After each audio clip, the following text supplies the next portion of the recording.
Hello students, मैं पद्माकर मिश्रा आपके बीच एक नए टॉपिक के साथ आपके अपने YouTube channel economics eight finger tip में उपस्थित हूँ। आज का वीडियो थोड़ा सा हट करके है। जैसा कि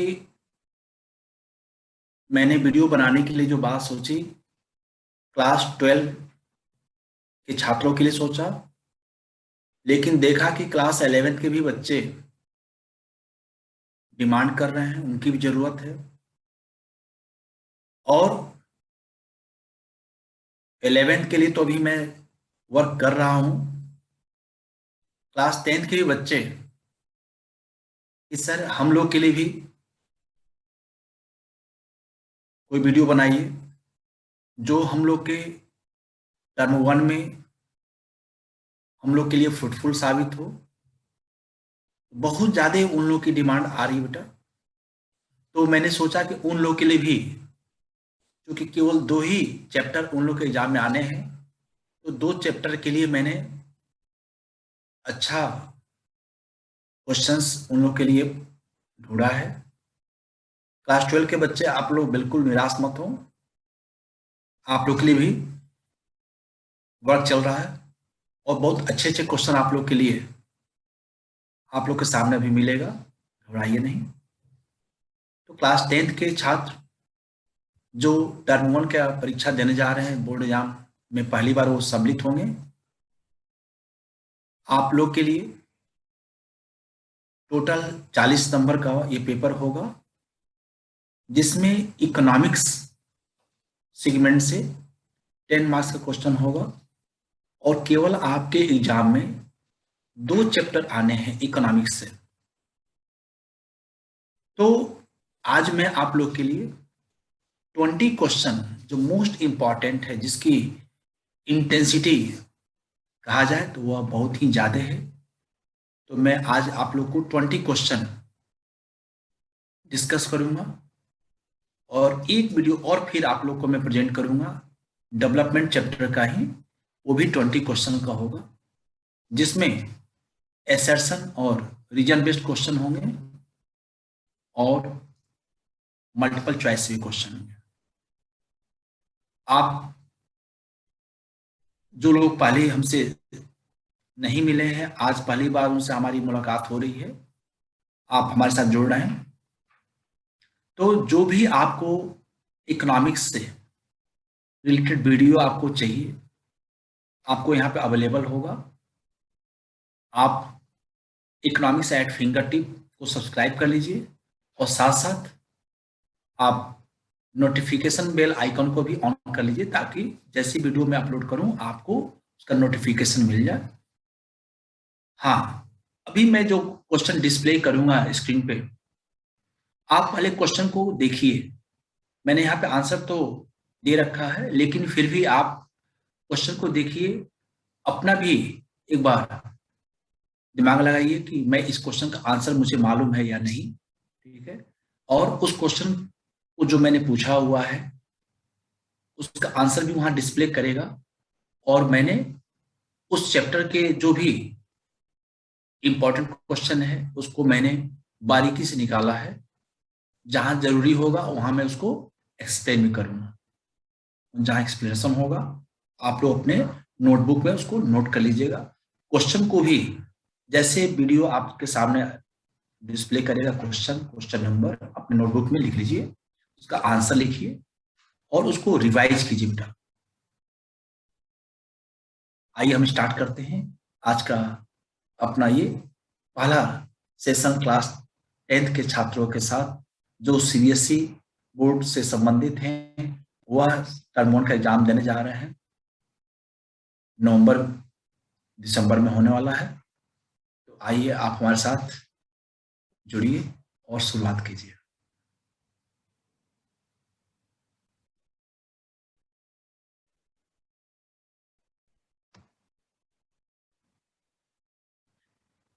economics, understanding of economic development, जो फोर्थ सेगमेंट है बेटा, वह इकोनॉमिक्स नाम दिया गया है, लेकिन जो उसका टाइटल है बेटा अब वो आप लोग को पढ़ना, अंडरस्टैंडिंग ऑफ इकोनॉमिक डेवलपमेंट। इसमें आज मैं आप लोग के साथ डिस्कस करूंगा चैप्टर नंबर 1 डेवलपमेंट से।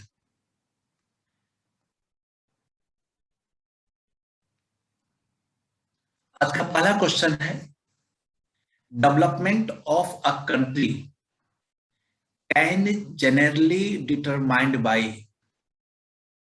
डेवलपमेंट ऑफ अ कंट्री, ध्यान से समझना बेटा, पहले क्वेश्चन को समझो। Development of a country can generally determined by. किसी भी कंट्री का डेवलपमेंट सामान्यतया, नॉर्मली, जनरली डिटरमाइन होता है, उसको डिटरमाइन करते किस चीज से? तो सबसे पहला बेटा लिखा है option, health status of its people, यानी उस कंट्री के लोगों का जो हेल्थ स्टेटस है वह क्या है। ये आंसर सही है। इट्स पर कैपिटा इनकम, उस कंट्री के लोगों का पर कैपिटा इनकम क्या है, एवरेज इनकम क्या है, रियल इनकम क्या है, उससे मेजर होता है। ये भी सही है। इट्स एवरेज लिटरेसी लेवल, उस कंट्री का लिटरेसी रेट क्या है। तो वह कंट्री डेवलप करेगा, उसका डेवलपमेंट अच्छा माना जाएगा जिस कंट्री में ज्यादा से ज्यादा लोग लिटरेट होंगे। जब लिटरेट होंगे उनकी इफिशियंसी ज्यादा होगी, इफिशियंसी ज्यादा होगी तो वह ज्यादा से ज्यादा वर्क करेंगे, वर्क ज्यादा करेंगे तो उनकी इनकम ज्यादा होगी, आउटपुट ज्यादा होगा, उसका मनी वैल्यू ज्यादा होगा, नेशनल इनकम बढ़ेगा। और जब हम उस कंट्री के नेशनल इनकम को डिवाइड करते हैं उस कंट्री के पॉपुलेशन से, तो हमें मिलता है पर कैपिटा इनकम, यानी ये भी सही है। और जब आपकी इनकम अच्छी होगी तो आप अपने सेहत पे ध्यान देंगे, अपने हेल्थ पे ध्यान देंगे, हेल्थ स्टेटस भी उस कंट्री का अच्छा होगा। इसका मतलब कि उस कंट्री का मेडिकल फैसिलिटी अच्छी है। इसका मतलब क्या क्या हुआ, यहाँ पे ए भी सही है, बी भी सही है, सी भी सही है। इसका मतलब करेक्ट आंसर क्या बेटा, डी, ऑल द अबव। समझा बेटा? Development of a country can generally determined by health status of its people, it's पर capita income and it's average literacy level. यानी कि जो ऑप्शन दिया है उसके हिसाब से तीनों सही है, देन डी ऑप्शन बिल्कुल होगा, ऑल द अबव। ओके, बहुत अच्छा। क्वेश्चन नंबर 2 पे चलते हैं। एचडीआई, एचडीआई का फुल फॉर्म होता है human development index, is composite index that takes into consideration. Human development index के बारे में थोड़ा सा मैं आपको बता दूं। ह्यूमन डेवलपमेंट इंडेक्स को सबसे पहले किसने फॉर्म किया? प्रोफेसर महबूब उल हक ने। किसने किया? ये पाकिस्तान के इकोनॉमिस्ट हैं, उनका नाम है प्रोफेसर महबूब उल हक। नोट कर लीजिए, महबूब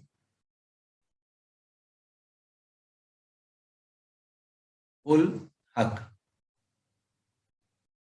ये पाकिस्तान के इकोनॉमिस्ट हैं। इन्होंने 1990 में ये कॉन्सेप्ट ह्यूमन डेवलपमेंट इंडेक्स का दिया। और ह्यूमन डेवलपमेंट इंडेक्स को कौन पब्लिश करता है? यूएनडीपी करता था। UNDP, united nations development programme, ये पब्लिश करता है। United nation development programme. एक क्वेश्चन आता है कि एचडीआई को कौन पब्लिश करता है? तो UNDP, united nation development programme. और ये कब से इसकी शुरुआत हुई? 1990 से, 1990 से। और इस कॉन्सेप्ट को दिया किसने? प्रोफेसर महबूब उल हक, जो पाकिस्तान के इकोनॉमिस्ट है। इसमें क्या क्या चीजों को शामिल किया जाता है, किस बेसिस पे एचडीआई को फॉर्म किया जाता है? तो उसमें आता था एजुकेशन, बिल्कुल सही है। Life expectancy of that country, बिल्कुल सही है, यानी उसको हम लोग हेल्थ स्टेटस से भी जोड़कर देखते हैं। जिस कंट्री का हेल्थ स्टेटस जितना ही अच्छा होगा, उस कंट्री के लोगों का लाइफ एक्सपेक्टेंसी, यानी लाइफ एक्सपेक्टेंसी का मतलब होता है कि at the time of birth जो एवरेज लाइफ होता है वह क्या है, तो वो भी सही है। एंड पर कैपिटा इनकम, और इसी को एवरेज इनकम या रियल इनकम कहते हैं। यानी कि ये तीनों सही बेटा, यानी ऑल द above होगा। HDI is a composite index that takes into consideration education, life expectancy, per capita income। इसका मतलब ये तीनों सही है, तो करेक्ट आंसर क्या होगा? डी होगा। HDI का कॉन्सेप्ट दिया किसने? प्रोफेसर महबूब उल हक ने दिया था। कब? 1990 में। UNDP इसको पब्लिश करता है। ओके, किस बेसिस पे करता है? एजुकेशन, लाइफ एक्सपेक्टेंसी एंड पर capita income. Okay, next question देखो, आ गया बेटा। The concept of HDI developed by किसने? डॉक्टर राजेंद्र प्रसाद जी नहीं। पंडित जवाहरलाल नेहरू जी नहीं।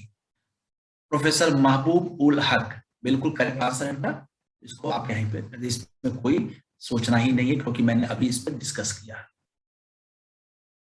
फिर देखिए क्वेश्चन आ गया, human development index report is published. Human development index report कौन पब्लिश करता है? IMF जी नहीं। वर्ल्ड बैंक, वर्ल्ड बैंक को ही बेटा हम लोग IBRD भी कहते हैं, ये भी नहीं पब्लिश करता है।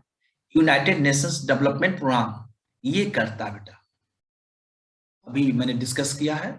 यूनाइटेड नेशन डेवलपमेंट प्रोग्राम 1990 से है ना ह्यूमन डेवलपमेंट इंडेक्स रिपोर्ट को पब्लिश करता है। उसमें 3 पैरामीटर है, एजुकेशन है, लाइफ एक्सपेक्टेंसी और per capita income. World health organisation जी नहीं। करेक्ट आंसर क्या होगा? HDI human development index report is published by united nation development programme. Question number 5, how can we find out if we are properly nourished? Weight and height table जी नहीं। क्या लिखा बेटा ना? नॉरिश्ड। इसका बेटा वेट और हाइट से कोई संबंध नहीं है, ये बिल्कुल फ्लैट क्वेश्चन है, इसमें आपको कुछ सोचना नहीं, कोई एक्सप्लेनेशन की जरूरत नहीं है। ये है बेटा बॉडी मास इंडेक्स। बेटा क्या है? बॉडी मास इंडेक्स है। कोई दिक्कत? बोलो जी नहीं। इसमें आपको बस ये ध्यान रखना है कि how can we find out if we are properly nourished, तो क्या होगा बेटा? किससे इसको मेजर करोगे? बॉडी मास इंडेक्स से करते हैं। इसको रटना, इसको आप लोग को रट लेना बेटा। Question number 6, what will be the top priority in the developmental goal of landless labourer? यहाँ की पॉइंट बेटा ध्यान देना, लैंडलेस लेबरर की बात हो रही है। यहाँ लेबरर का मतलब बेटा जो हम लोग बात करते हैं लेबर, बेटा लेबर नहीं होता बल्कि सही क्या वहां पर लेबरर होता है। और लेबरर के द्वारा जो एक्टिव परफॉर्म किया जाता है वह एक्टिविटी लेबर होता है, वो लेबर करता है। लेबरर क्या करता है? लेबर करता है। तो यहाँ कह रहा कि what will be the top priority in the developmental goal of landless labourer, expansion of rural banking, उससे इसका क्या मतलब बेटा? वहां डेवलपमेंट लैंडलेस लेबरर को डेवलप करना बेटा, तो बैंक में खाते खुल जाए, अकाउंट खुल जाए, उससे क्या मतलब? उसको ये खुल जाए, पैसा तो आना चाहिए ना। More days of work and better ways, बहुत अच्छा। वो ये चाहेगा कि भाई हम लैंडलेस लेबरर हैं, हमारे पास कोई लैंड नहीं है, तो हम ये चाहेंगे कि हमें ज्यादा से ज्यादा दिन काम मिले, और जो काम मिले उसके बदले जो मुझे रिवार्ड मिलेगा, मतलब वेजेज, वो भी क्या हो? वह बेटर हो। सही है। मेटल रोड फॉर ट्रांसपोर्टेशन, भाई ट्रांसपोर्टेशन उसका क्या लेना देना है? इससे कोई मतलब नहीं है। Establishment of high school, high school भी खुल जाएगा बेटा, लैंडलेस लेबरर है तो वहां उसको पढ़ने नहीं जाना, उसको तो काम करना, मजदूर है, लेबरर है ना। तो वह क्या चाहेगा कि ज्यादा से ज्यादा दिन उसे काम मिले, और जो काम मिले उसके बदले जो उसको रिवार्ड मिले, वेजेस मिले, वह बेटर मिले। ओके, तो correct answer will be more days of work and better wages. Question number 7, अब यहां बेटा देखोगे इसमें क्या लग रहा है कि ये न्यूमेरिकल है, बहुत ऐसा कोई न्यूमेरिकल नहीं है। Let in a family there are 5 families in a country, है ना। मान लो कोई एक परिवार है, ठीक ना। यहाँ परिवार का मतलब किससे? हम एक कंट्री से जोड़कर देख रहे हैं कि उसमें 5 फैमिलीज हैं। द पर capita income of this families is 9,000। Per capita बेटा कितना है? 9,000 है। If income of 4 families is 1,000, 1,500, 800, 1,250, इतना है respectively. What is the income of 5th family? क्या करो बेटा? जब 5 फैमिली का एवरेज बेटा कितना है 9,000 है, तो टोटल बेटा कितना हो जाएगा income, total income, total income is equal to 5 families into 9,000, कितना हो जाएगा रुपीज 45,000। हो गया। अब देखो बेटा यहाँ क्या है, if income of 4 families is कितना 1,000, 1,500, तो क्या हो जाएगा, कितना होगा बोलो, 1,000,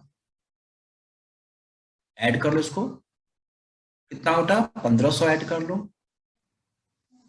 800 ऐड कर लो, और कितना होता 1,250, कितना हो गया 0 5 5 8 to 10 5 15 कैरी 1 1 1 2 3 4 4550 4550। अब टोटल बेटा कितना है आपका 45,000 बेटा। ध्यान देना यहाँ पे क्या है 9,000, 9,000 इंटू 5 करोगे तो 45,000 रुपीज हुआ। और जो 4 फैमिलीज है उनकी इनकम कितनी हो गई 4550 हुआ। ठीक है, अब यहाँ पे डिवाइड करो बेटा, कि माइनस करोगे कि इंटू करोगे, भाई जो टोटल इनकम है बेटा 45,000, तो 45,000 में से जो 4 फैमिलीज है उसके इनकम को घटा दो, कितना हो जाएगा बेटा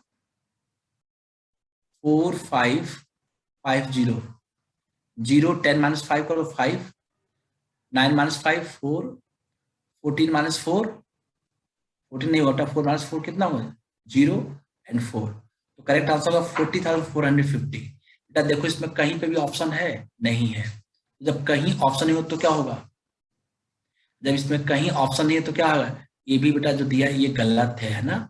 आंसर क्या होगा, करेक्ट आंसर होगा इसका 40,450, यानी जो पांचवा परिवार होगा उसका कितना होगा बेटा 40,450। ठीक है, क्योंकि फर्स्ट फैमिली के पास इतना है, सेकंड के पास इतना है, थर्ड का इतना है, फोर्थ का इतना है, लेकिन पांचवा जो है वह 40,450 अर्न करेगा। ठीक है, तो यहाँ पे ये आंसर बेटा यहाँ पे गलत लिखा हुआ है, 4400 जो लिखा हुआ है ये गलत है, 40,450 होगा। क्लियर, पर कैपिटा इनकम दिया है। ठीक है, तो पर कैपिटा इनकम को मल्टीप्लाई कर दोगे टोटल फैमिली से, मालूम है टोटल इनकम कितना है, जो 4 फैमिलीज है उसको इनकम को ऐड कर लो और टोटल में से माइनस कर दोगे तो जो पांचवा होगा वो आपको पता चल जाएगा, 5th फैमिली का पता चलेगा कितना है 40,450। Okay, question number 8, India HDI rank in 2020। अब बेटा ध्यान देना, इंडिया का HDI रैंक 2020 में क्या है। ठीक, जब हम देखते बेटा डेटा, तो जो डेटा होता है वो अपने आप में ये इंडिकेट करता है कि जो इसके पहले इंडिया का HDI रैंक था वो क्या, इस समय क्या है। तो इंडिया का HDI रैंक बेटा 189 कंट्रीज में कितना रैंक आ रहा उसका 131 आ रहा, जबकि इसके पहले उनका क्या रैंक था बेटा 131 था, लेकिन कितने में था 188 में। अब ये उस कंट्री के लिए बेटा अच्छी बात है कि बुरी बात है। अब आप सोचो, यदि 188 कंट्री था उसमें 131, HDI रैंक का मतलब इसका जो वैल्यू मेजर करते हैं बेटा वो 0 और 1 के बीच में होता है। तो जो कंट्री 1 के तरफ जितना ही आगे होगा वह कंट्री उतना ही अच्छा माना जाएगा उसको, और जो जितना ही बेटा 0 के करीब होगा, 1 से दूर होते जा रहा वह कंट्री उतना ही क्या होगा पुअर होगा। अब आप बताइए क्या करेंगे, इंडिया का जो रैंक है अब क्या बोलेंगे उसके लिए, बोलो अच्छा कहा जाएगा कि बुरा कहा जाएगा। इंडिया का रैंक इसके पहले 130 था, कितने कंट्री में 188 में, और आज कितना हो गया 131 आउट ऑफ 189। इंडिया का जो कंडीशन है पहले से खराब हुआ कि अच्छा हुआ, बेटा खराब हुआ। अब खराब क्यों हुआ, अभी एक चीज ध्यान रखना, आपसे एग्जाम में क्वेश्चन पूछेगा यदि ये पूछता है 2018 के बेसिस पे, ठीक है, तो इंडिया का कौन सा रैंक है बेटा? 130 रैंक है बेटा। कितना है? 130। 130 है बेटा। कितना बेटा? 130 है। कितने देशों में? 189। 189 बेटा। और अब क्या हो गया? 2020 में जब डेटा आया तो उस रिपोर्ट के हिसाब से इंडिया का रैंक क्या हो गया? 131 आ गया। यानी हम बेटा और नीचे खिसकते जा रहे हैं ना। इंडिया के लिए अच्छा कि ये बुरा है? ये बुरा कंडीशन है बेटा। ठीक है। यदि हमारे जो पड़ोसी देश है ना, भाई हमारे पड़ोसी देश में कौन है? श्रीलंका है। यदि आप श्रीलंका की बात करें तो श्रीलंका में कितना बेटा? श्रीलंका का जो रैंक है ऑल ओवर 189 कंट्री में है 73 रैंक है बेटा। इंडिया का कौन सा रैंक है? 130 रैंक है। 148 रैंक बेटा किसका? म्यांमार का। पाकिस्तान 154 पे है। अब हम लोग कंपेयर कर लेंगे पाकिस्तान से। ठीक, हम पाकिस्तान से अच्छे हैं, बट हमें तो कंपेयर करना जो हमसे अच्छे लोग हैं उनसे, हम उनसे और बेटर हों, उनसे और बेटर हों, ठीक ना। हमें पाकिस्तान को नहीं कंपेयर करना है। 143 रैंक बेटा किसका? नेपाल का, जो कि हमारा पड़ोसी देश है। और बांग्लादेश का रैंक है बेटा 134। ठीक है। तो यानी देखा जाए तो हम जो हमारे पड़ोसी देश है उसमें जो हमारा पोजीशन बेटा वह सेकेंड रैंक पे है, बट हमें और पड़ोसी देशों में भी हमें और बेटर करना है, ठीक ना। समझ में आ गया? ये कब का डेटा बेटा? 2018 का बेटा। कब का है? 2018 का। तो मोस्ट प्रॉब्ली आपसे जो क्वेश्चन पूछा जाए बेटा 2018 के बेसिस पे ही, ठीक ना।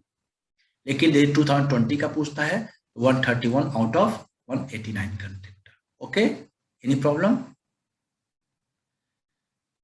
Dash has low infant mortality rate. अब इसमें दिया बेटा कि किस स्टेट का इन्फेंट मोर्टेलिटी रेट सबसे कम है। तो इसमें बेटा देखो गोवा दिया है, हरियाणा, केरला एंड उत्तर प्रदेश। अब यदि इसमें देखा जाए तो केरला बेटा क्या है? सबसे अच्छा है। और केरला क्यों अच्छा बेटा? जिस स्टेट का, जिस कंट्री का हेल्थ फैसिलिटी जितना ही अच्छा होगा वहां पे इन्फेंट मोर्टेलिटी रेट कम होगा। अब हम जो ऑप्शन दिखाए बेटा यहाँ पे उसमें सबसे कम पूछा गया है कि किसका है लो है, तो केरला का है। क्यों केरला का इन्फेंट मोर्टेलिटी रेट कम है? इसलिए क्योंकि वहां पे जो बेसिक हेल्थ फैसिलिटी है, जो एजुकेशनल फैसिलिटी है वो अच्छी है। तो जहाँ पे एजुकेशनल फैसिलिटी जिस कंट्री का अच्छा होगा, जिस कंट्री का, जिस स्टेट का मेडिकल फैसिलिटी अच्छा होगा, वहां पे इन्फेंट मोर्टेलिटी रेट भी क्या होगा? कम होगा। अब आप पूछे सर इन्फेंट मोर्टेलिटी रेट क्या होता है? इन्फेंट मोर्टेलिटी रेट का मतलब होता है कि पर 1000 जो लाइव बर्थ होता है उसमें कितने ऐसे बच्चे हैं जो 1 साल भी अभी अपना पहला बर्थडे भी सेलिब्रेट नहीं कर पाते हैं और उनका डेथ हो जाता है। तो बिफोर कंप्लीटिंग 1 ईयर, ठीक है, पर 1000 live birth is called infant mortality rate. तो केरला का इन्फेंट मोर्टेलिटी रेट बेटा कितना है? वह है बेटा 10 पर 1000 लाइव बर्थ, है ना, लाइव बर्थ। ये करेक्ट आंसर होगा। कोई दिक्कत? Any problem? नो। अब बेटा नेक्स्ट क्वेश्चन क्या है? द पर capita income of different countries is counted in which currency. बेटा ये बहुत कॉमन सी बात है कि यदि ये पूछा जाए कि डिफरेंट डिफरेंट कंट्रीज हैं, है ना, तो वहां की जो भी पर कैपिटा की बात किया जाए तो किस में कैलकुलेट होता है? तो कॉमन करेंसी बेटा क्या है? यूएस डॉलर है। हमेशा याद रखो, जो भी आप एक्सपोर्ट इंपोर्ट करते हैं तो उसका जो वैल्यू होता है वो दो करेंसी में मेजर होता है, एक डोमेस्टिक करेंसी जो भी होगा और एक यूएस डॉलर में होता है। तो जब ये पूछा जाए कि द पर capita income of different countries is counted in which currency, तो कॉमन करेंसी बेटा वह है यूएस डॉलर है। यूएस डॉलर में ही हर एक कंट्री का मेजर किया जाता है। ओके, यदि उस बेसिस पर देखा जाए तो आपका जो सबसे बेटर है कंडीशन है वह है श्रीलंका का, जहां पे जी यदि उनकी बात करें बेटा तो परचेजिंग पावर पेरिटी 2011 के हिसाब से बेटा कितना होगा? तो 12,707 यूएस डॉलर है। ठीक है, पर कैपिटा। इंडिया का है 6,681, म्यांमार का 4,691 यूएस डॉलर, पाकिस्तान 5,500, 5,005 ना, 5,005 only not 100 US dollar, Nepal 3,457, US dollar and Bangladesh 4,976 US dollar है। ठीक है, ये per capita purchasing power parity बेटा इतना है। Okay, total number of children attending school as percentage of total number of children in the same age group. Same age group बेटा किसकी बात कर रहे हैं, जो भी हो उसको क्या कहें बेटा, उसको कहते हैं नेट अटेंडेंस रेशियो कहते हैं। इसको याद कर लो बेटा, इसमें कुछ नेट अटेंडेंस रेशियो कहा जाता है। Total number of children attending school as a percentage of total number of children in the same age group is called net attendance ratio. Net कहीं बेटा शॉर्ट में लिखा होगा NAR होता है ना, net attendance ratio. Question number 12 क्या है, dash indicate the number of children that die before the age of 1 year as proportion of 1000 live children born in that particular year। अभी मैंने बेटा आप लोग को बताया इन्फेंट मोर्टेलिटी रेट कहते हैं इसको, क्या कहते हैं, infant mortality rate indicates the number of children that die before the age of 1 year as a proportion of 1000 live children born in that particular year। Correct answer होगा infant mortality rate. Birth rate का मतलब होता है पर 1000 population पे बेटा कितना जन्म होता है। डेथ रेट का मतलब पर थाउजेंड पॉपुलेशन पे कितना कैजुअलिटी होता है ओवरऑल, उसको कहते हैं। लाइफ की बात नहीं, टोटल की बात होगी, डेथ कहते हैं। और मैटरनल मोर्टेलिटी रेट का मतलब होता है कितनी ऐसी माताएं हैं जो बच्चे को जन्म देने के 6 महीने के अंदर उनके साथ कैजुअलिटी हो जाता है, तो उनको हम लोग लेते बेटा मैटरनल मोर्टेलिटी रेट कहते हैं। Question number 13, literacy rate measures as the proportion of literate population in the dash and above the age group। बेटा उसका है 7 ईयर। बेटा क्या है 7 year. Literacy rate measures as the proportion of literate population in the 7 and above the age group। Question number 14, arrange in ascending order the following states as literacy rate in 2017-18। अब देखो यहाँ पे दिया किसका, Bihar, Kerala and Haryana. अब आप इसका बेटा आंसर कैसे करोगे, ऐसे याद करके नहीं, जब आपको पूरा याद है तभी आप इसको कर पाओगे। बिहार, केरला एंड हरियाणा। बिहार का कितना है, तो बिहार की जब बात करो बेटा तो कितना है 82। बिहार का कितना बेटा, यहाँ पूछा लिटरेसी रेट की बात हो रही बेटा, 62% बेटा, कितना है 62%। केरला की बात करते हैं कितना बेटा 94% है, और हरियाणा की बात करते कितना बेटा 82%। 2017-18 में जो स्टेट यहाँ दिया हुआ है बिहार, केरला और हरियाणा, उसमें बिहार का लिटरेसी रेट 62% है, केरला का 94% है एंड हरियाणा का 82% है। अब इसको असेंडिंग ऑर्डर में करना। असेंडिंग ऑर्डर का मतलब होता है छोटे से बड़े की तरफ, सबसे कम जिसका होगा पहले लिखेंगे और सबसे ज्यादा जिसका होगा सबसे लास्ट में जाएगा, यानी कि छोटे से बड़े की तरफ। तो इसमें देखो बेटा बिहार सबसे कम है कितना, यानी यहाँ पर लिखो पहले बिहार, उसके बाद किसका है हरियाणा, हरियाणा हो गया, और उसके बाद क्या बेटा केरला।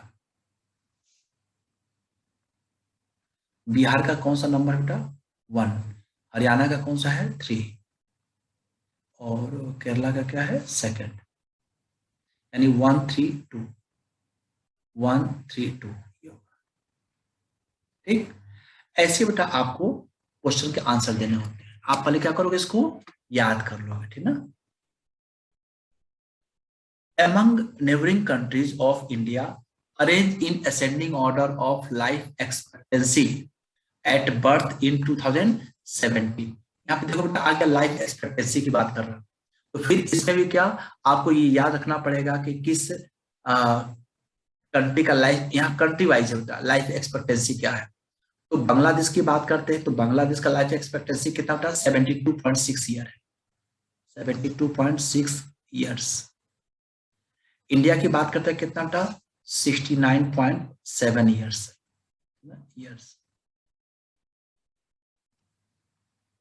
7 ईयर्स। पाकिस्तान की बात करते हैं तो कितना होगा, पाकिस्तान का 67.3 ईयर्स। और म्यांमार की बात करते हैं तो कितना होगा 67.1 year. Among neighboring countries of India arranged in ascending order। फिर यही बेटा सबसे कम किसका है, इसमें देखो 67.14 म्यांमार का है। तो म्यांमार बेटा कौन सा नंबर पे है, 4 पे है। अब एक ऑप्शन देने का और तरीका समझो बेटा, यदि आपको पता चलेगा कि सबसे कम इसमें क्या है 4 है, और 4 पहला देखो क्या है, कहीं नहीं दिया, यही है ना। इसका मतलब करेक्ट आंसर क्या होगा बेटा, ये ए है बेटा, ये बी है, ये सी है और ये डी है ना। तो करेक्ट आंसर क्या हो जाएगा इसमें, करेक्ट आंसर क्या होगा बेटा बोलो। ए में फर्स्ट बेटा तो दे दिया सबसे कम, जबकि 1 क्या कम नहीं है ना। तो करेक्ट आंसर क्या बेटा, सी ऑप्शन सही होगा, 67.14 ईयर्स। उसके बाद से क्या होगा, 67 बाद से 67.34 है, यानी कि ये हो जाएगा आपका थर्ड, ठीक ना। उसके बाद बेटा क्या होगा, उसके बाद से इंडिया सेकंड नंबर पे है, उसके बाद से बांग्लादेश फर्स्ट नंबर पे है, यानी कि 4, 3, 2, 1। Correct answer is C. Question number 16, which area of the world has largest crude oil resources. अब यदि आप बात करें बेटा क्रूड ऑयल की, तो सबसे बेटा नॉर्थ ईस्ट नहीं, इससे कोई इसका मतलब ही नहीं, साउथ ईस्ट से कोई मतलब नहीं है, मतलब किससे है, मतलब बेटा मिडिल ईस्ट से है बेटा। तो मिडिल ईस्ट की यदि बात करते हैं तो उनके पास जो रिजर्व है ना, विच area of the world has largest crude oil resources, किसके पास सबसे ज्यादा है बेटा, तो वह है, इसके पास है बेटा मिडिल ईस्ट के पास है। मिडिल ईस्ट के पास कितना है, 808,000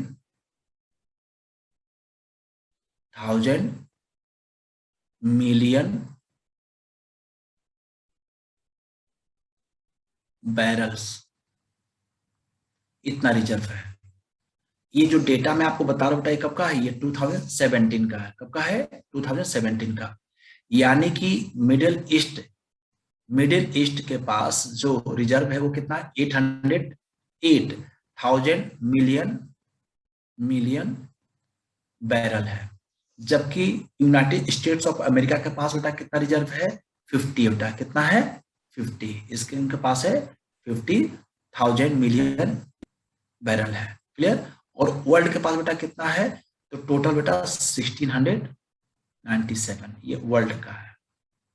यहाँ साफ नहीं दिख रहा ना, यहाँ लिख रहा हूँ, पूछा जाए वर्ल्ड के पास कितना रिजर्व है, तो 1697,000 मिलियन बैरल इतना रिजर्व है, ठीक ना।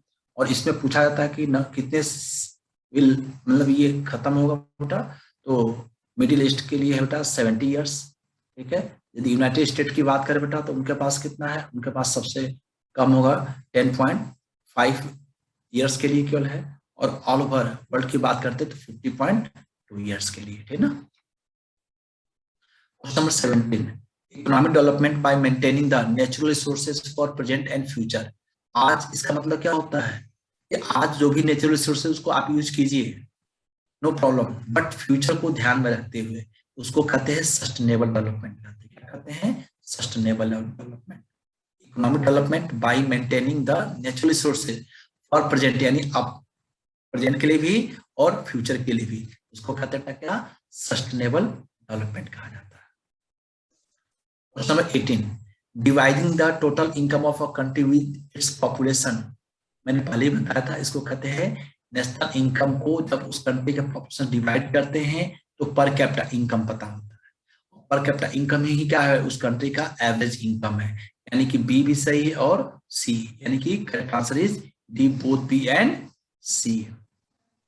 Question 19, countries with per capita income of dash per annum and above 2019 are called high income or rich countries। ये 2019 के डेटा के बेसिस पूछा गया है कि कितना पर एनम इनकम हो उस कंट्री का, तो कहा जाए कि रिच है, तो उसका जो क्राइटेरिया डिसाइड किया गया है वो है 49,300 यूएस डॉलर, 49,300 यूएस डॉलर यदि पर कैपिटा इनकम है जिस कंट्री का या उससे ज्यादा है तो कहा जाएगा कि वह हाई इनकम ग्रुप में है और वह रिच कंट्री वाले ग्रुप में है। क्लियर? क्वेश्चन नंबर 20 है, if in country x income of 5 families, बेटा दिया हुआ है 9500 10500 9800। आप बेटा जैसे मैंने एक क्वेश्चन पहले बताया था आप लोगों को, उसी के अकॉर्डिंग ये भी है। 9500 इंटू 5 कर दोगे, कुछ वैल्यू आएगा, और first family plus second family plus third plus fourth, इनको ऐड कर लो, ठीक है ना। तो 9500 इंटू 5 करके दिखा दे रहे हैं, 00 5 5 25, 9 5 45, 47,500, है ना। और फर्स्ट फैमिली बेटा कितनी इनकम है, 10,500। सेकंड का कितना है, 9,800। फिर कितना बेटा, 10,000। फिर कितना है, 10,000। कितना बेटा, 10,000। ठीक, 10,000 बेटा। और ये कितना है, 10,200।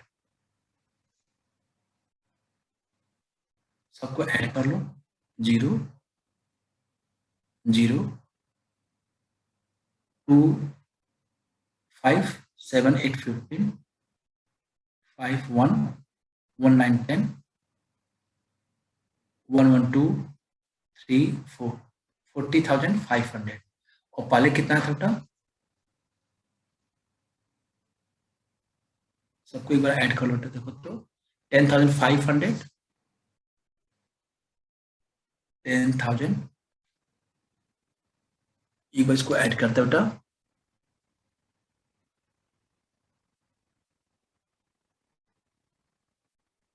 10,500 प्लस 9,800 प्लस 10,000 प्लस 10,200 10,200, ये आ रहा बेटा 40,500, है ना, ये सही है। और फिर आपका है ये कितना, 9500 इंटू कर दोगे 5, ये हो जाएगा कितना, 47,500। और 47,500 में से आप माइनस कर दोगे क्या चीज, 40,500, 40,500, ये आ गया कितना, 7300। यानी ये बेटा जो ग्रीन लगा हुआ है ये क्या है, ये रॉन्ग आंसर है। क्या हो जाएगा इसका करेक्ट आंसर, 7300। ठीक है, और जब सबको ऐड करोगे तो हो जाएगा कितना, 47,500। क्लियर? कोई दिक्कत? यहाँ पे 9,500 ना, इसको मल्टीप्लाई करो तो 47,500 आएगा। उसमें से जो 4 फैमिलीज है उनके इनकम को ऐड कर दो, जो आता है उसको 47,500 से माइनस कर देंगे, पता चलेगा कितना, 7,300। करेक्ट आंसर ये। ओके, ये बेटा था 20 क्वेश्चन। फिर मैं आप लोग को 20 क्वेश्चन इस चैप्टर का और दूंगा, जिसमें मल्टीपल चॉइस क्वेश्चन भी होगा। मल्टीपल चॉइस क्वेश्चन मतलब ऑब्जेक्टिव होगा, और फिर एसर्शन और रीजन बेस्ड क्वेश्चन भी होगा, जो कि आप लोग के लिए बहुत ही हेल्पफुल होगा। तो आप इसको फिर देखिए। यदि किसी भी टॉपिक पे आपको कोई प्रॉब्लम नजर आती है तो आप कमेंट बॉक्स में कमेंट जरूर लिखिए, सर ये प्रॉब्लम मुझे है, तो मैं आपको फिर से उसको समझा दूंगा जहां होगा। अदरवाइज जो अगला वीडियो होगा उसमें मैं आपके प्रॉब्लम को कंसीडर करूंगा। ओके, जिन लोगों ने अभी तक सब्सक्राइब ना किया हो हमारा YouTube channel economics eight finger tip, उसको आप इकोनॉमिक्स एट फिंगर टिप को सब्सक्राइब कर लें, और साथ साथ आप नोटिफिकेशन बेल आइकन को आप ऑन कर लीजिए, ताकि जो अगला वीडियो जब मैं आप लोग के लिए प्रेजेंट करूं, अपलोड करूं, तो आपको नोटिफिकेशन के थ्रू मालूम हो जाए। तो आप कोई लापरवाही न करें, क्योंकि एग्जाम में 1 मार्क्स बहुत मायने रखता है। क्योंकि 1 मार्क्स से आपका एडमिशन कहीं रुक सकता है, 1 मार्क्स से आपका कहीं जॉब में रैंक कम होने के कारण आप बाहर हो सकते हैं। तो यहाँ पे तो 10 मार्क्स की बात है। तो आप 10 मार्क्स के लिए आपको मैं 4 वीडियो 5 वीडियो 6 वीडियो जो रिक्वायर्ड होगा मैं आपको प्रेजेंट करूंगा। आप जुड़िए, आप इसको देखिए, और कोई क्वेश्चन जो मैं आपको बता रहा हूँ आप विश्वास करके चलिए, उतना सॉल्व करके जाइए, ठीक है। कॉन्सेप्ट मैं पूरा एक्सप्लेन कर दूंगा और आप अच्छे मार्क्स गेन करके आएंगे। चलिए फिर हम आपसे मिलते हैं एक नए टॉपिक के साथ, ठीक है, अगले क्लास में, ठीक है। आप अपना ध्यान रखिएगा, टॉपिक को जो मैंने समझाया उसको पढ़िए, फिर एक बार आप अपने बुक से पढ़िए, ठीक है। कहीं कोई डाउट होता है तो आप without any hesitation comment box में आकर के आप पूछ सकते हैं। आप हमारे टेलीग्राम चैनल पे जुड़ सकते हैं, इकोनॉमिक्स एट फिंगर टिप पे, वहां पे भी आप अपने डाउट को रख सकते हैं। Okay, thank you.